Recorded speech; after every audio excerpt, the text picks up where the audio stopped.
Olá, eu sou o professor Augusto e vim aqui falar sobre arte. Nós estamos estudando a arte considerando contextos históricos. Então, nós entendemos que o contexto histórico influencia o artista e o artista influencia o contexto histórico onde ele vive. É a partir disso que os movimentos artísticos surgem, se transformam, evoluem, se constroem e desconstroem. Falando da Idade Média, do período medieval, nós temos um intervalo aí de mais ou menos 1000 anos entre o século V e o século XV. É um grande período, uma grande quantidade de tempo. Para que a gente consiga estudar tudo de importante que tem nesse período, demanda-se muito mais pesquisa. Não vai caber tanto conhecimento nesse vídeo curto.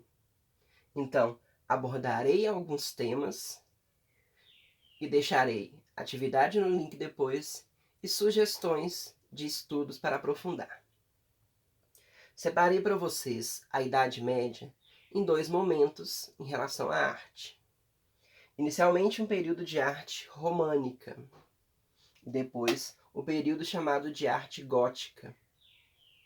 Nos dois períodos há uma marca muito forte do teocentrismo. Teocentrismo é acreditar que Deus é o centro e ter esse Deus enquanto centro.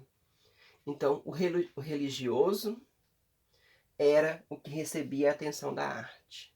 As produções artísticas estavam voltadas a Deus, à divindade e aos elementos religiosos. A arte no período românico é aquela arte fixa, a arte dos afrescos, aquelas pinturas nos tetos das capelas. E essas artes, elas normalmente não recebiam assinatura. Por quê? Nesse momento histórico, o que era considerado importante não era o artista. A arte era uma arte de devoção.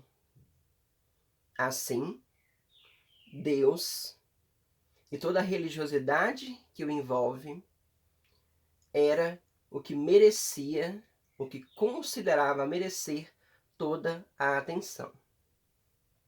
Então, a arte representava esse Deus, representava os aspectos da religião e os indivíduos da religião.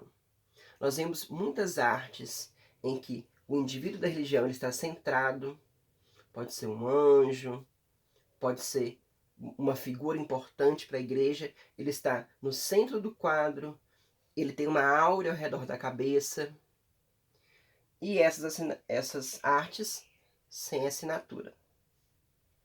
Passando para um período um pouco mais à frente, por volta do século XI, ainda dentro da Idade Medieval, ainda no teocentrismo, então considerando-se Deus e o religioso como o objetivo da arte, começam a surgir artistas que se destacam e que assinam suas obras.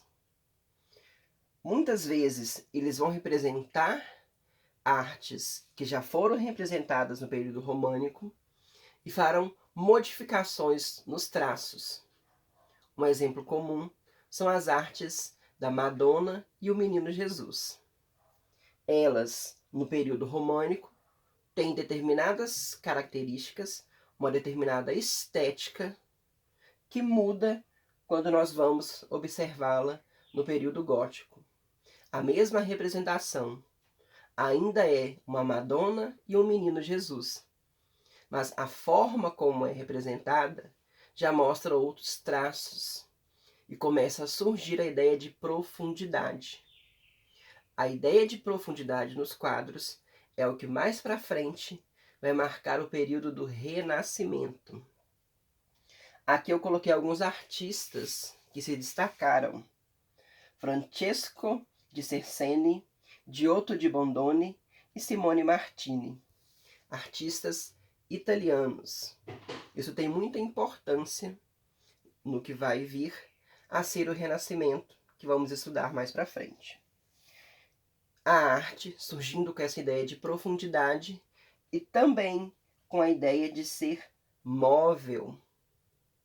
Ela não se resume mais naquela arte que está presa nos templos, presa nas igrejas. Começa a se trabalhar mais a ideia dos quadros. Uma pintura pode ser movida de um lugar para outro. Isso é importante nesse período. Então é isso. Isso é um pouco da arte na Idade Média. Nós vamos aprofundar esse estudo, nós vamos conhecer mais para frente outros períodos históricos e os seus movimentos artísticos. Eu vou deixar uma atividade de prática na descrição do vídeo. Sugiro que vocês deem uma olhadinha, tentem fazer para ampliar os estudos. Então, por enquanto é isso. Aguardo vocês no próximo vídeo.